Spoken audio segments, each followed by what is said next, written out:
বল না কা কেন ওই যে ভ্যানে বসে আছে ওরা কারা? এই যুবক ছেলেমেয়েরা তোমরা কারা? এরা মনে হচ্ছে মোটর সাইকেল গ্রুপ। জোরে বলেন কোন গ্রুপ? এই যে ঈদ পার হয়ে গেছে, শাওয়াল মাসের চাঁদ উঠেছে, ঈদের চাঁদ। এই ভাই কি খবর? কি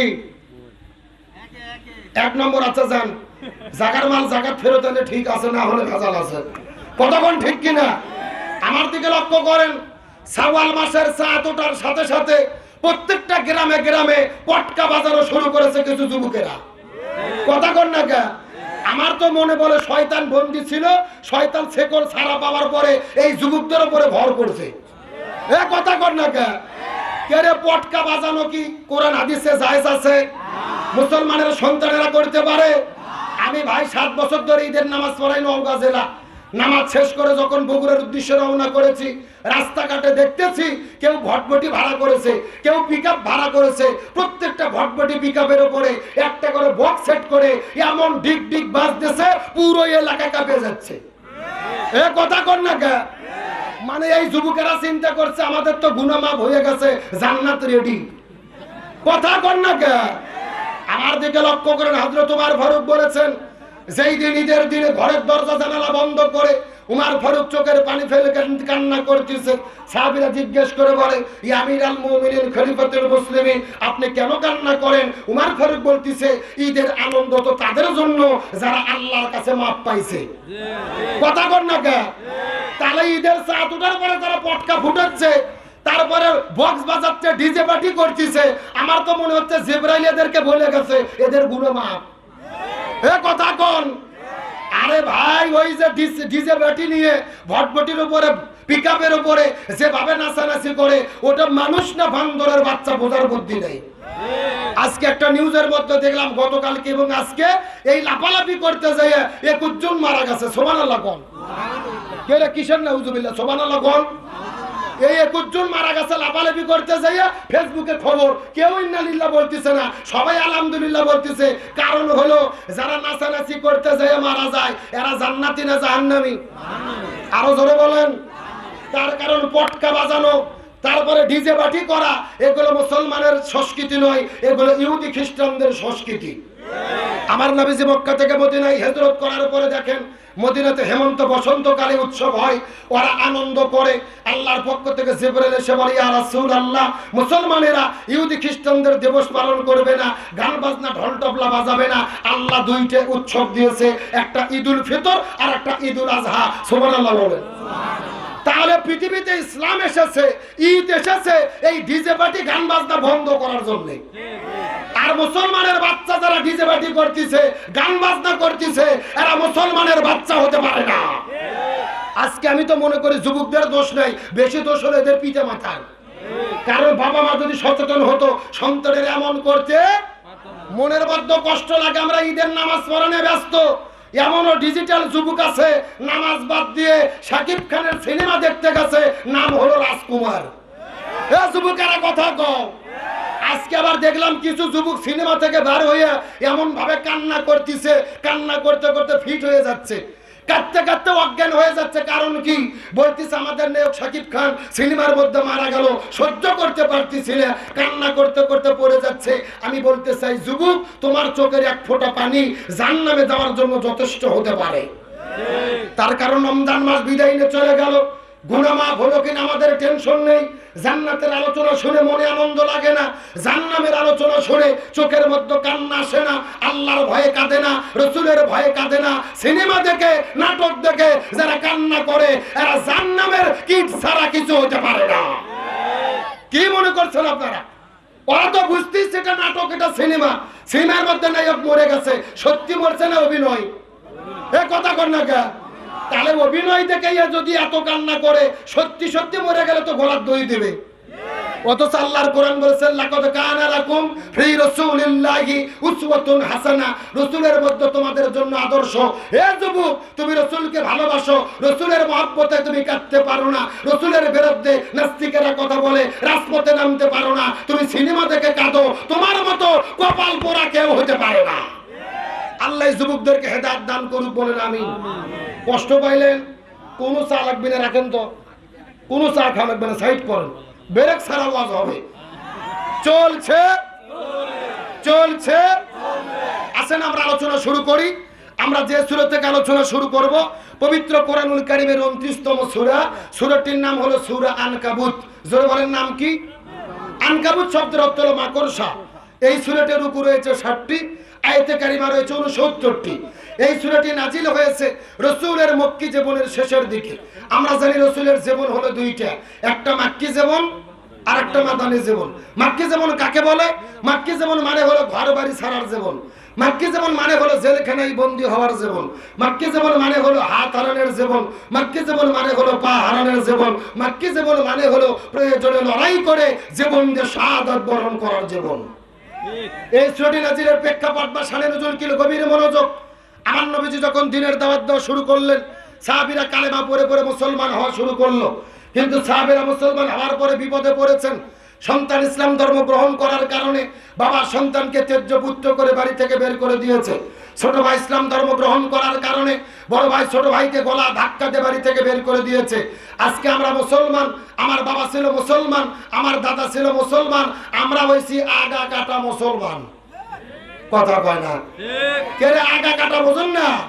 আমাদের তো মুসলমান হইতে কষ্ট করতে হয় নাই। আমাদের বাবা 200 টাকা দিয়ে ওস্তাদ ভাড়া করে নিয়ে এসেছে, 200 টাকার 4টে নারকেল ফাটাছে, বিসমিল্লাহ বলে কেটে দিয়েছে, মুসলমান হয়ে গেছি। হে পাবনার মুসলমান, যুগে যুগে পৃথিবীতে ইসলাম এত সহজে আসে নাই। পৃথিবীতে ইসলাম এসেছে শাহাদাতের রক্তের উপরে ভর করে। সাহাবীরা যখন বিপদ বালা মুসিবতের মধ্যে পড়েছে, এমন সময় আল্লাহ তাআলা সাহাবীদের সান্ত্বনা দেওয়ার জন্য এই সূরা আনকাবুত নাজিল করেছে। চিৎকার করে বলেন তো দেখি আল্লাহু আকবার।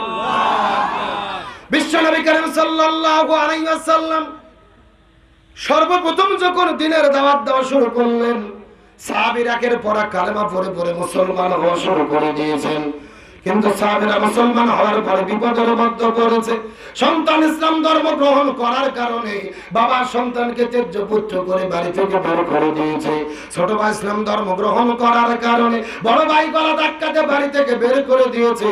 কেউ বা ঘর হারা, কেউ বা বাড়ি হারা, কারো বা পেটের মধ্যে কোনো খাবার নাই, কারো বা থাকার মতো কোনো জায়গা নাই। এমন বিপদের ভেতরে আমার আল্লাহ তাআলা সাহাবীদেরকে সান্ত্বনা দেওয়ার জন্য এই সূরা আনকাবুতটা নাজিল করেছে। চিৎকার করে বলা যাবে কি মারহাবা। এই সূরা সর্বপ্রথমে আল্লাহ তাআলা ডাক দিয়ে বলেন আলিফ লাম মিম। এইগুলো হলো হরফে মুকাত্তাব, যার অর্থ একমাত্র আল্লাহ ভালো জানে আর দুনিয়ার কেউ জানে না। আর জোরে বলেন জানে। আল্লাহ সর্বপ্রথম হরফে মুকাত্তাব দিয়ে শুরু করলেন। 2 নম্বর আল্লাহ তাআলা কত চমৎকার করে বললেন আসিবান নাসু আইয়াতুরাকু আইয়াকুলু আমান্না। মানুষেরা কি মনে করেছে ঈমান এনেছি এই কথা বললেই তাদেরকে ছেড়ে দেব, অথচ আমি আল্লাহ তাআলা ঈমানের পরীক্ষা গ্রহণ করব না। অথচ ইতিপূর্বে যত নবী রাসূল বিদায় নিয়েছে আমি আল্লাহ তাআলা তাদের ঈমানের পরীক্ষা গ্রহণ করেছি। সুতরাং জেনে নাও কিয়ামত পর্যন্ত ঈমানের দাবি যারা করবে আমি আল্লাহ অবশ্যই অবশ্যই তাদেরকে ঈমানের পরীক্ষা গ্রহণ করব। সুবহানাল্লাহ বলেন। আল্লাহ তাআলা কি বলছে আপনারা কি বুঝতে পেরেছেন? আল্লাহ তাআলা বলতিছে মানুষেরা কি মনে করেছে ঈমান এনেছি এই কথা বললেই আমি তাদেরকে ছেড়ে দেব, অথচ আমি আল্লাহ তাআলা তাদের ঈমানের পরীক্ষা গ্রহণ করব না। ওয়ালাকাদ ফাতান্নাল্লাযীনা মিন ক্বাবলিহিম। অথচ ইতিপূর্বে যত নবী রাসূল বিদায় নিয়েছে, ঈমানদারেরা বিদায় নিয়েছে, আমি আল্লাহ তাআলা তাদের ঈমানের পরীক্ষা গ্রহণ করেছি। সুতরাং জেনে নাও কিয়ামত পর্যন্ত ঈমানের দাবি যারা করবে আমি আল্লাহ অবশ্যই তাদেরকে ঈমানের পরীক্ষা গ্রহণ করব। শুধু করব না, করবই। জোরে বলেন করবই। সুতরাং আজকের আলোচনার সাবজেক্ট হলো পরীক্ষা। জোরে বলেন আলোচনার সাবজেক্ট কি? পরীক্ষা। আপনাদের পাবনা জেলার কিন্তু বড় বড় বক্তা আসে, কোন বক্তা আছে 80,000 টাকা অগ্রিম দিতে হয়। আবার বাসে আসবে না, মাইক্রোতে আসবে না, হেলিকপ্টার করে ভাড়া করে আনতে হয়। আসার পরে 2 ঘন্টা ওয়াজ করে কান্নাকাটি করে শুতে থুয়ে চলে যায়। পরের দিন এক চাচা জিজ্ঞেস করে হলো কে চাচা ওয়াজ কেমন হলো? চাচা বলতেছে ওয়াজ হয়েছে ফাটাফাটি।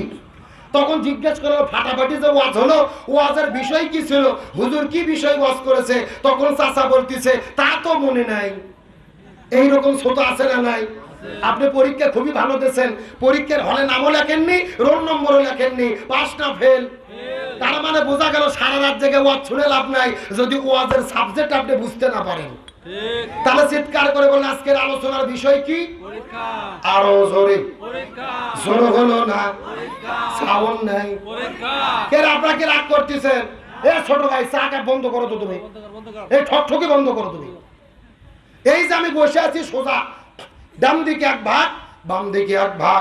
আপনারা মুখ বন্ধ করেন, আপনারা বলেন তো দেখে আজকের আলোচনার বিষয় কি? আরো জোরে। আপনারা মুখ বন্ধ করেন, আপনারা বলেন তো দেখে আজকের আলোচনার বিষয় কি? ওরে বাবা, কে রে ভাগ করে দেনা সাউন্ড বাড়তিছে, তার মানে আপনি আলসামি করতেছেন না? আমার প্রিয় বন্ধুগণ, মুসলমান ভাইরা, গভীর মনোযোগ, মাত্র কয়েকটা মিনিট আপনাদের মধ্যে কথা বলবো। ডানে যারা আছেন কথা বলবেন, বামে যারা আছেন কথা বলবেন, চতুর্দিকে যারা বসে আছেন তারাও কথা বলবেন, মঞ্চে যারা বসে আছেন তারাও কথা বলবেন। সবাই মিলে চিৎকার করে একসঙ্গে বলেন তো দেখি আজকের আলোচনার বিষয় কি? আরো জোরে। জোর হলো না। হে পাবনার মুসলমান, গভীর মনোযোগ। ইমানের পরীক্ষা কাকে বলে এই বিষয়টা বোঝানোর পরে আপনাদের মধ্য থেকে বিদায় নিয়ে চলে যাওয়ার চেষ্টা করব। আল্লাহ বলেন ইমানের দাবি করলেই হবে না, ইমানের পরীক্ষা দিতে হবে। একই কথা আল্লাহ সূরা বাকারার 214 নম্বর আয়াতের মধ্যে বলেছে। আল্লাহ তাআলা ডাকতে বলেন আমা হাসিবিতুম আন তাদখুলুল জান্নাহ, মানুষেরা কি মনে করেছে ইমান এনেছে এই কথা বললেই জান্নাতে যাবে? অত সোজা না। কত নবী রাসূল বিদায় নিয়ে চলে গেছে, আমি আল্লাহ তাআলা তাদের ইমানের পরীক্ষা গ্রহণ করেছে। কেউ বা হাত হারাইছে, কেউ বা পা হারাইছে, কেউ বা জেলে বন্দী হয়েছে, কেউ বা ফাঁসির দড়িতে ঝুলে বিদায় নিয়ে চলে গেছে, কেউ বা ইমানের পরীক্ষা দিতে দিতে সহ্য করতে পারে না। আল্লাহর দিকে, আকাশের দিকে তাকিয়ে ডাকতে বলে মাতা নাসরুল্লাহ, কখন আল্লাহর পক্ষ থেকে সাহায্য আসবে? সঙ্গে সঙ্গে আমার আল্লাহ তাআলা ডাকতে বলে আলা ইন্না নাসরুল্লাহি কারীব। আল্লাহ তাআলা ডাকতে বলেন ইমানদারদের পরীক্ষা যেখানে শেষ হয়, আমি আল্লাহ আমার সাহায্য সেখানে শুরু হয়। সুবহানাল্লাহ বলেন। ইমানের পরীক্ষা কাকে বলে আমি আপনাদেরকে কি দিয়ে বোঝাই? এ সাথিয়ার মুসলমান, এ পাবনার মুসলমান, চাঁদমোহরের মুসলমান, চিৎকার করে বলেন তো মুসলমানদের জাতির পিতার নাম কি? যারা বলতেছেন এরা কারা? এদের অন্য কেউ আছে নাকি? লক্ষণ তো ভালো না। চিৎকার করে বলেন মুসলমানদের জাতির পিতার নাম কি? কে বলেছেন? মিল্লাতা আবিকুম ইব্রাহিম ওয়া সাম্মাকুমুল মুসলিমিন। আল্লাহ তাআলা রাখতে বলে হে পৃথিবীর মুসলমানেরা, আমি তোমাদের জাতির পিতার নাম হলো হযরত ইব্রাহিম আলাইহিস সালাম, আর তার মাধ্যমে আমি তোমাদের নাম রেখেছি মুসলমান। ইমানের পরীক্ষা কাকে বলে বোঝার চেষ্টা করবেন। ইব্রাহিম নবী যখন দিনের দাওয়াত দিতে গেল, ইব্রাহিম নবীকে নমরুদ অগ্নিকুণ্ডের মধ্যে ফেলে দিল। 1 নয় 2 নয় 40 দিন পর্যন্ত ইব্রাহিম নবী নমরুদের অগ্নিকুণ্ডের মধ্যে ছিল। এখন আমি আপনাদেরকে জিজ্ঞাসা করি, বলুন তো দেখি ইব্রাহিম নবীকে আগুনের মধ্যে ফেলে দিল, ইব্রাহিম নবী কি চোর ছিল? ডাকাত ছিল? নারী ধর্ষণ করেছিল? তাহলে কিসের জন্য আগুনের মধ্যে ফেলে দেওয়া হলো? ইসলামের কথা বলার কারণে, কালেমার কথা বলার কারণে, ইমানের পরীক্ষা দিতে গিয়ে ইব্রাহিম নবী 40 দিন পর্যন্ত জেলের মধ্যে ছিল। এখান থেকে বোঝা গেল এ চাঁদমোহরের মুসলমান আমরাও যদি ইমানের পথে চলি, ইমানের কথা বলি, ইমানের আন্দোলনের কর্মী হই, ইব্রাহিম নবীর মতো মাঝে মধ্যে আমাদেরকে আগুনে পড়া লাগতে পারি। আমার কথা বোঝা যায়? এমনি কিন্তু খুব বিপদে আছি। আসাদ ভাই বলতেছে ডিসি অফিস থেকে ফোন দিয়েছিল, আপনার ওয়াজ চলবে না, আপনি নাকি সরকারের বিরুদ্ধে ওয়াজ করেন। আমি বলছি না, সরকারের বিরুদ্ধে ওয়াজ করা আমার দরকার কি? আমি বলবো কোরআনের কথা। কথা কম না কা? কার পক্ষে গেল কার বিপক্ষে গেল দেখার কোনো টাইম? কোরআনের আলোচনা চলছে, তার মানে বোঝা গেল জাতির পিতা যদি আগুনে পড়ে, আমাদের ইমানের পরীক্ষা দিতে গিয়ে আগুনে পড়া। এ পাবনা চাটমোহরে মুসলমান গভীর মনোযোগ। আল্লাহর একজন পয়গম্বর ছিল হযরতে মুসা আলাইহিস সালাম। নাম শুনছেন কি শোনেন নাই? মুসা নবী দিনের দাওয়াত দেওয়ার জন্য চলে গেছেন ফিরাউনের কাছে। ফিরাউনকে দিনের দাওয়াত দেওয়ার পর ফিরাউন তো দিনের দাওয়াত গ্রহণ করেনি, মুসা নবীকে মারার জন্য হামলা করেছে। মুসা নবী দৌড়ায় সামনে সামনে, আর ফিরাউনের বাহিনী দৌড়ায় পেছনে পেছনে। দৌড়াইতে দৌড়াইতে মুসা নবী যখন ওই লোহিত সাগরের কাছে চলে গেছে, ডান দিকে রাস্তা বন্ধ, বাম দিকে রাস্তা বন্ধ, পিছন দিক থেকে ফিরাউনের বাহিনী। মুসা নবী আল্লাহকে ডাক দিয়ে বলে, আল্লাহ এখন আমি কি করব জানতে চাই। আল্লাহ ডাক দিয়ে বলে, মুসা রে, তোমার তো কোনো টেনশন করা লাগবে না। তোমার হাতের মধ্যে যেই লাঠি রয়েছে, ওই লাঠিটা তুমি বিসমিল্লাহ বলে সাগরের মধ্যে ফেলে দাও। আমি আল্লাহ রাব্বুল আলামিন তোমার জন্য 12টা রাস্তা বানায়া দেব। ওয়ালা তাহিনু ওয়ালা তাহজানু ওয়া আনতুমুল আ'লাউনা ইন কুনতুম মুমিনিন। আল্লাহ বলতেছে তোমাদের জন্য কোনো ভয় নাই, তোমাদের জন্য কোনো টেনশন নাই, তোমরাই বিজয়ী হবে যদি ঈমানদার হতে পারো।